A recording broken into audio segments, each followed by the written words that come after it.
पता है, हम सब पर कभी ना कभी उम्मीदों का बोझ तो रहा ही है ना? तो चलिए आज एक ऐसी ही बहुत सच्ची और पर्सनल कहानी के जरिए इस बोझ को और गहराई से समझने की कोशिश करते हैं। और देखिए, इस पूरी कहानी का जो निचोड़ है ना, वो बस इस एक लाइन में छिपा है। सबसे बड़ी प्रॉब्लम है उम्मीदें रखना। सुनने में तो ये बहुत छोटी सी बात लगती है ना? पर इसमें एक ऐसी कड़वी सच्चाई है जिसका सामना शायद हम सब ने अपनी जिंदगी में कभी ना कभी तो किया ही है। तो कहानी की शुरुआत होती है उम्मीदों के बोझ से।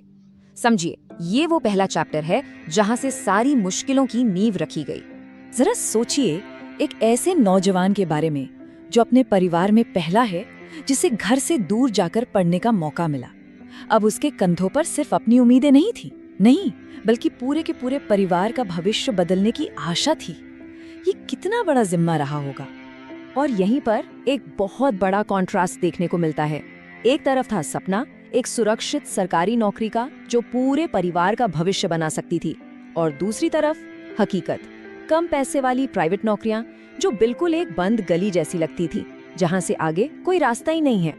तो सपनों और हकीकत के इस टकराव के बाद ना, कहानी एक नए मोड़ पर आ जाती है। अब शुरू होता है एक ऐसा सफर जिसके रास्ते कई थे, और यहीं से जो शुरुआती डेडिकेशन था वो धीरे धीरे एक भटकाव में बदलने लगता है। शुरू में तो तैयारी में सब कुछ झोंक दिया गया था, मतलब दिन रात सिर्फ पढ़ाई, समय का कोई होश ही नहीं। फोकस इतना जबरदस्त था कि सच में दिन कब रात में बदल जाता था पता ही नहीं चलता था।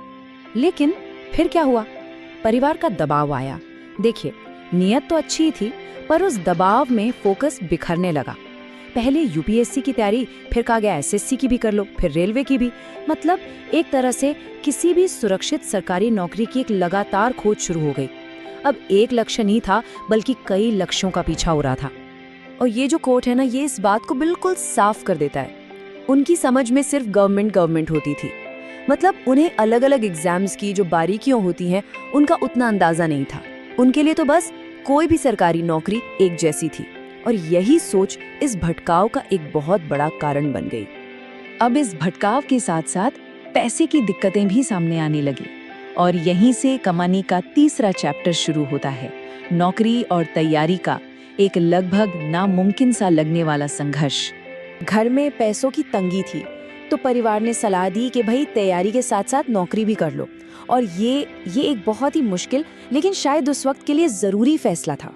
तो उस वक्त का डेली रूटीन कैसा था, सुनिए।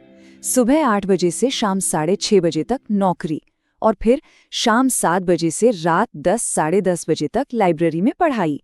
और ये सिलसिला हर रोज चलता था। आराम के लिए तो जैसे कोई जगह ही नहीं थी। और ये थका देने वाला रूटीन कोई 1-2 दिन की बात नहीं थी, नहीं, ये पूरे 6 से 7 महीने तक चला। सोचिए, एक कभी ना खत्म होने वाला असहनीय सिलसिला।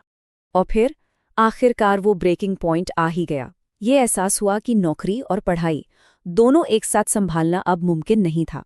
ये सब बहुत ज्यादा हो रहा था।